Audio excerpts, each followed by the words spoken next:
Army में जब PT करवा रहे थे, जो बोल दिया तो बोल दिया। सामने पीटी चल रही है, कुछ गड़बड़ लगा, ये पीछे प्रीतम सिंह हिलेगा नहीं।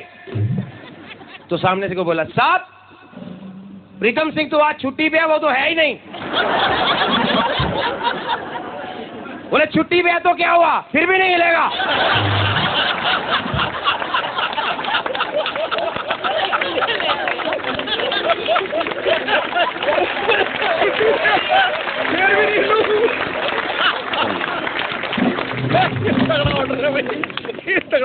तो ऑर्डर निकला सामने से, सभी जवान अपना बायां पांव उठाओ। सारे उठा के खड़े हो गए। मेरे जैसे घबरा गया, एक नया रिक्रूटमेंट में आया था, उसने ये दायां वाला पांव उठा लिया। ये कौन बदतमीज है जो दोनों पांव उठा के खड़ा है?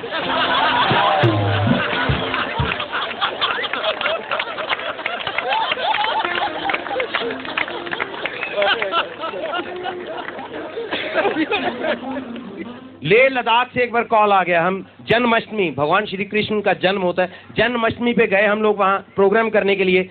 तो एक चीज मेरे को बड़ी अजीब लगी, पहली बार ऐसा देखा, क्योंकि जन्माष्टमी जब भी होती है, भगवान श्री कृष्ण का जन्म होता है, तो झूले में सब उनको झुलाते हैं, उनके साथ राधा जी बैठे होते। मैं बड़ा हैरान, बड़ा परेशान जब देखा लेह लद्दाख में उनको झूला झुलाया जा रहा है, अकेले कृष्ण जी महाराज बैठे हैं। मैंने पूछा ब्रिगेडियर साहब से, मैंने कहा सर ये बात समझ नहीं आई, कृष्ण जी महाराज यहाँ अकेले बैठे? नहीं क्योंकि साहब एक्चुअली ये नॉन फैमिली स्टेशन है।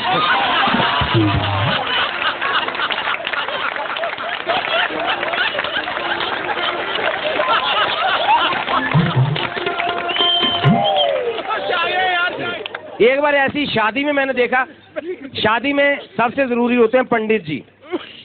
तो एक बार पंडित जी मिस कर गए, शादी में पहुंचे ही नहीं। शादी का लगन मुहूर्त निकलने जा रहा था, तो आर्मी वाले मैनेज करना भी जानते हैं। हमारे कर्नल साहब थे, वो भी पंडित थे, ब्राह्मण थे वैसे। उन्होंने कोई बात नहीं, पंडित जी नहीं आए तो फेरे मैं करवाऊंगा। बैठ गए, लकड़ी डाल, सामग्री डाल, घी डाल, माचिस से वो डिबिया से जला के तीली, फायर।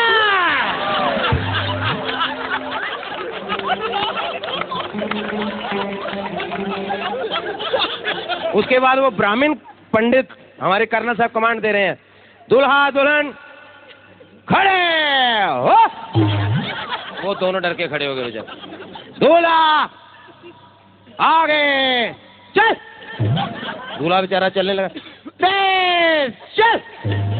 वो तेज चले, दुल्हन बेचारी क्या करे, दुल्हन पीछे घबरा के चल रही है ऐसे बेचारी, डरते डरते। दुल्हन की शादी हो रही है, वो घबरा, दुल्हन सावधान, तेज चल। हिंदुस्तान की पहली शादी थी जिसमें फेरे ऐसे लिए गए।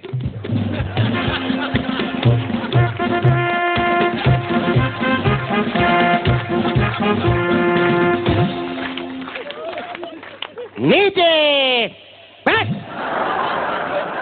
अब बारी आ गई जब वो एक दूसरे से वचन लेते हैं, तो पंडित जी वचन दिलवा रहे हैं। दुल्हन प्रॉमिस करेगी सुबह उठ के सास ससुर को सैल्यूट कर। दुल्हन प्रॉमिस करेगी किचन का सारा काम संभालेगी और घर में ढाबा और होटल का घुसपैठ नहीं होने देगी। सबसे जरूरी वचन, दुल्हन दूल्हे को 1 हफ्ते में 2 बाटली रम अलाउ करेगी। अब दूल्हा वचन करेगा कि वो लाइफ में कभी अपनी बीवी पे अटैक नहीं करेगा। करे तो बीवी ईंट का जवाब पत्थर से दे सकती है। अगला प्रॉमिस, दूल्हा घर में कभी गाली बारूद का इस्तेमाल नहीं करेगा।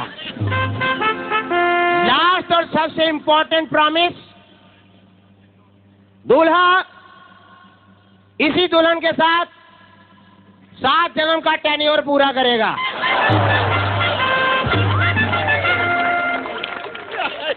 8वें जन्म में इस पत्नी से रिटायरमेंट ले सकता है। Premature retirement not allowed. तो ऐसे तो मैंने शादी देखी हो। हंसी मजाक की मैं बात कर रहा हूँ, दुनिया में हर चीज में मजाक मिलता है। जैसे सिद्धू साहब हमारे, इतनी अच्छी बात एक दिन अपनी मूंछों पे बोल गई है। ये कह रहे थे जब मेरी शादी नहीं हुई थी, नहीं, जब मेरी शादी नहीं हुई थी मेरी मूंछें होती थी जैसे घड़ी पे 10:10 शादी होने के 1 महीने बाद ही 5:35। अब सब ऑफिसर ऐसे बैठ गए और हमारी मुझ पे भी आएगा ये। वो तो मैं आऊंगा, छुपा लो चाहे। अपना अपना मूंछ रखने का स्टाइल होता है सबका। बहुत सारे ऑफिसर मैंने देखे हैं यहाँ पे, उनका एक ही स्टाइल है, सीधी ऐसे मूंछ रखी है उन्होंने। वो मैं समझ गया क्यों, क्योंकि हिंदुस्तान की नाक इन लोगों पे टिकी है, क्योंकि ये इज्जत रखते हैं हिंदुस्तान की, और नाक हमारे चेहरे पे सबसे इंपॉर्टेंट चीज होती है, तो इन्होंने नाक अंडरलाइन कर रखा है, ये नाक है।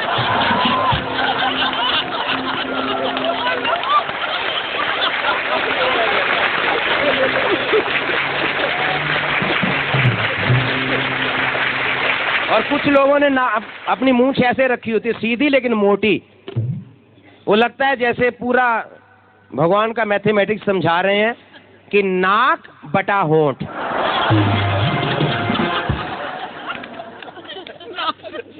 कई लोगों ने चार्ली चैपलिन जैसी मूंछ रखी होती है, इतनी सी मूंछ यहाँ। वो दूर से देखो तो लगता है कि नाक को ताला लगा के कहीं गए हैं। सब चीज में हंसी होती है। चेहरे की बात करें, कई लोगों का चेहरा हर समय रोता होता है, उनका चेहरा ऐसे होता है।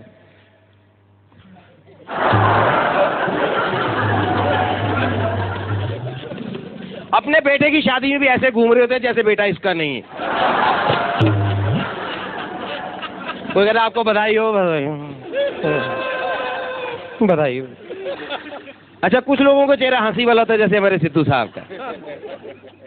शेखर भाई का तो है ही है, ये तो इतना खूबसूरत चेहरा है कि इसकी तरफ देखना मुश्किल हो जाता है कई बार। I love you Shekhar ji, बहुत पुराना प्यार करता हूं मैं आपको। सिद्धू भाई का चेहरा आप देखते हो हर समय हंसी वाला होता है। ऐसे लोग अगर कहीं कोई मिस हैपन हो जाए तो वहां अफसोस करने के लिए भी जाए ना, तो उनका स्टाइल ये होता है। पता चला पिताजी पूरे हो गए, बहुत बुरा हुआ। तो तेरे को कहाँ बुरा लग रहा है, तेरे को तो हंसी आ रहा है। अच्छा, कई लोगों के चेहरे हैरानी वाले होते हैं, उनका चेहरा ऐसे होता है।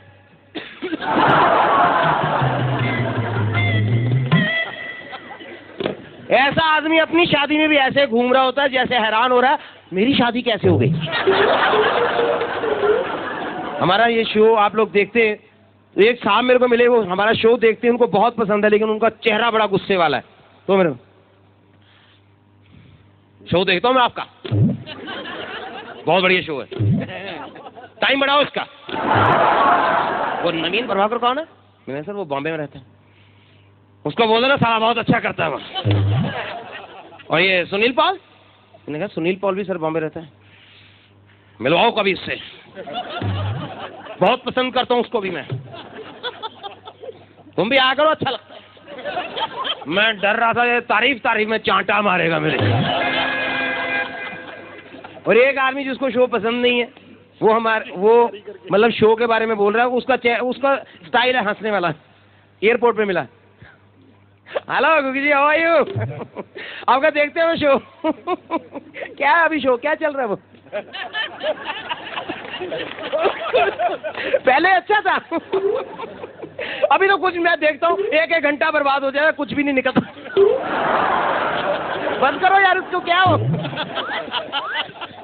पहले अच्छा करता था वो नवीन प्रभाकर, अब पराक्रम सारा तो मेरे को कभी समझ ही नहीं आया क्या बोला, क्यों चला रहे हैं। स्टाइल में से हंसी निकलती है। तो ऐसे हमारे उधर नेताजी हैं, लीडर हैं, सारी जिंदगी पॉलिटिक्स में रहे, 95 इयर्स के हो गए, पॉलिटिक्स छोड़ भी दिया, तो अभी भी उनके स्टाइल में, उनकी बातचीत में पॉलिटिक्स है। कुछ दिन पहले मेरे को रास्ते में मिले, मैंने कहा हाँ जी नेताजी, क्या हाल चाल है? क्या हाल पूछ रहा है बेटा, मुंह से दांत वॉकआउट कर गए हैं, टांगे मिली जुली सरकार की तरह लड़खड़ाती रहती हैं, पेट में लोकसभा की तरह गड़बड़ रहती है, किडनीज ने इस्तीफा दे दिया, ब्लड प्रेशर घोटालों घपलों की तरह बढ़ता जा रहा है बेटे। मीठा और फ्राइड विरोधी दल में शामिल हो गए, दिल 5 ईयर प्लान की तरह फेल होने वाला है।